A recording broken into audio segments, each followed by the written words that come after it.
biarkan mereka miskin. Banyak orang kaya gak mau kalian ikut di posisi mereka, karena hal itu akan menimbulkan kompetisi yang sengit bagi mereka. Tapi dengan sumber informasi yang menyebar seperti saat ini, alhasil kebongkar bagaimana pola itu. Nah, sobat, GZ Plus sudah merangkum menjadi 5 poin penting yang diambil dari video ini. Yang pertama, jangan mengandalkan satu pendapatan. Kamu tidak akan kaya jika kamu hanya mengandalkan satu pendapatan. Berikan waktu lebih, gunakan untuk mencari kegiatan sampingan yang menghasilkan uang di samping pendapatan utama kalian. Don't put your eggs in one basket. Kamu jangan terlalu berkonsentrasi pada satu kegiatan, karena jika satu hilang, kalian tidak akan ada alternatif penggantinya. Yang kedua, pencuri aset. Di sini bukan seseorang yang mencuri suatu aset kalian, tapi inilah yang disebut dengan inflasi. Yang mana tumpukan uang yang kalian tumpuk akan berkurang nilainya jika uang yang beredar melebihi dari standar bank nasional.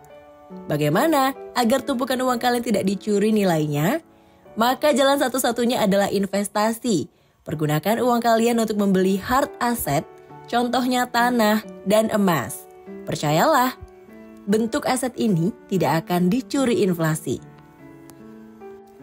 Yang ketiga, kumpulkan aset bukan liabilities. Aset adalah sesuatu yang memberikan kalian uang atau mengembangkan uang kalian, semisal 1.000 menjadi 3.000. Ambil contoh Bapak Budi mempunyai uang senilai 70 juta. Pada waktu itu, ia berencana membeli rumah lagi. Ini akan bermakna dua, bisa aset, bisa liabilities. Seumpama Bapak Budi berencana rumah ini dijadikan tempat tinggal, maka itu berarti liabilities.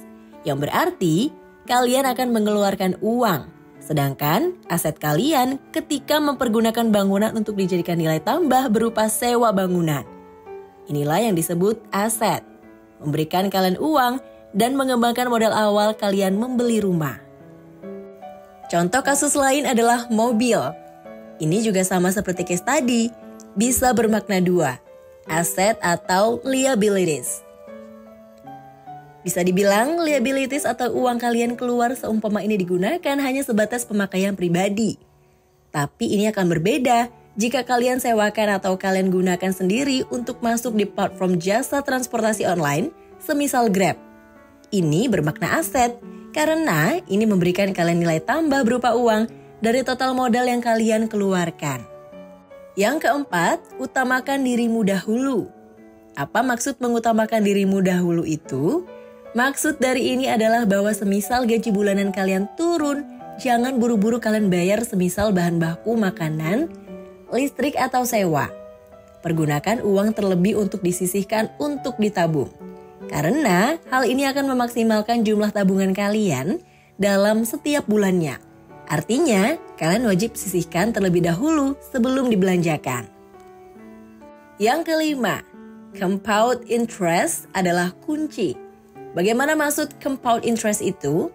Contohnya begini, katakanlah kalian dalam rentang 5 tahun. 1 tahun kalian wajib mengumpulkan 1 juta, misalnya kalian taruh di deposito bank, katakanlah 5%.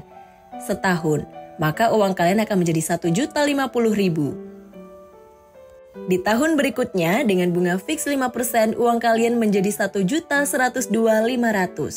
Di tahun ketiga, uang kalian akan menjadi 1.158.000.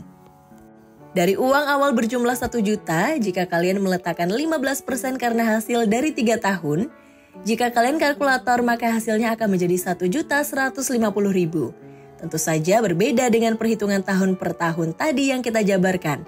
Ketemu hasil 1.158.000.